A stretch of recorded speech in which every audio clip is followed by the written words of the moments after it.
Hello, this is Angela Alexander, Brown Angel Books and Coaching. I hope all is well with you today. I usually go live on Tuesdays at 12, but I decided since it's so lovely out to do one from my car as I am traveling about. So before I get started with my very short support today, I wanted to invite you to a live speak workshop on February 15th. And so this one will not be a private one. This one will be one that you can actually come to, especially if you're in DC, Maryland, and Virginia. Again, February 15th at 12 o'clock.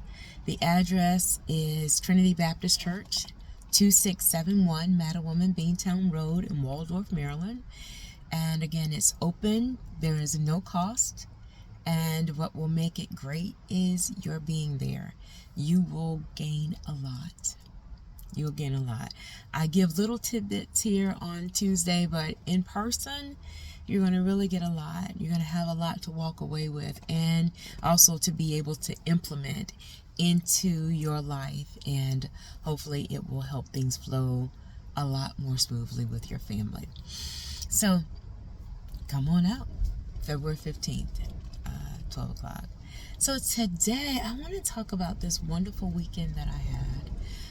With this weekend, I had an opportunity to spend time with family, friends like family, where we said goodbye to one loved one, and time with family, where I spent time with my brother and his wife, and my niece and her two sons, my little great nephews, and it was just a great time. One of the things in particular that I wanted to speak about with my time with my niece is that we were having a conversation, and in this conversation she said that there was something in particular that she wanted to do, and she asked for prayer. So I'm sitting down, we're in the kitchen, and I took her hands and we were praying about this certain thing. Okay, not a big deal.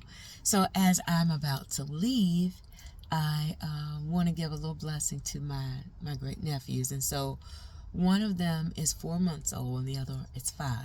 The 4-month-old must have been watching me, because when I went to go give him some blessings, he took my index fingers and he took my fingers while I prayed for him. And I thought that was very interesting. He's only 4 months old, like I said, but he was watching. You know, he understood enough to know that I had prayed for his mom. And so this must be what we do when we pray. The reason that I mention that is that oftentimes we don't really think that they're watching. I mean, shoot, he's 4 months old. They're babies. They're kids. They're not going to remember. They don't see. They don't remember. He's only seen me twice in his life, and he remembered me.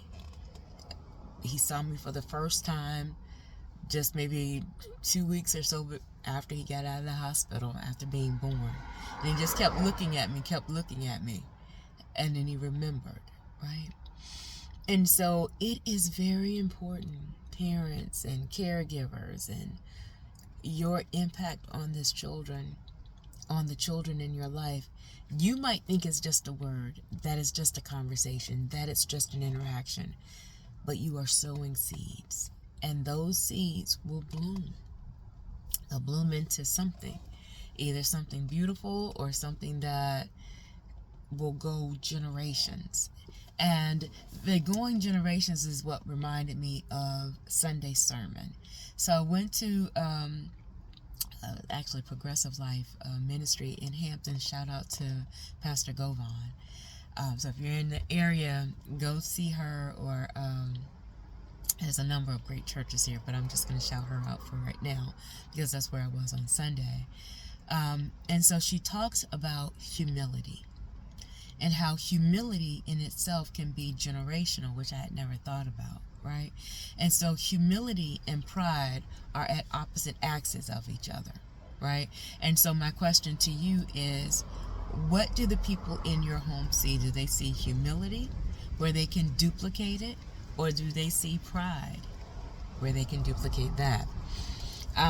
Prior to my getting on, I did a little bit of research about what it is to be humble. And I saw this one particular post, and it said 5 ways to be humble. Number 1, be aware of your own shortcomings and your limitations. Number 2, recognize and acknowledge the strengths in others. Number 3, be open to observing, learning, and adapting to others. Number 4, work towards putting others' needs before our own. And I like that it says work toward, right? Because these things don't come natural. And the 5th one is to be a good listener. Ensure others feel heard and understood by you.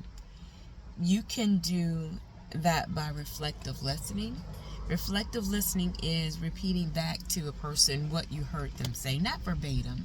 And when you're about to do it, let them know, hey, look, I want to make sure I got that. And when you reflect, you don't reflect with inserting your opinion in it. You're reflecting to let them know that you heard them, that you understood them, and that you also want to take what they said into consideration to see where the two of you can work together, if it's one of those instances. So those were the 5 ways to be humble. And I'm encouraging you, as I'm encouraging myself, to model humility in my family, model that in front of my children, because that is what I want to see. That is what I want them to bring into the world. To be humble is basically strength under reserve. That just because you have the strength and the power to get it done your way doesn't mean that you need to usurp that. And it is an admirable trait to have. So this is Brown Angel Books and Coaching. I am Angela Brown Alexander. This is Parent Support. And again, I want to mention the live support training session that will be on February 15th at noon, 2671 Madam Woman Beantown Road in Waldorf, Maryland. I look forward to seeing you there. Do make it a marvelous day.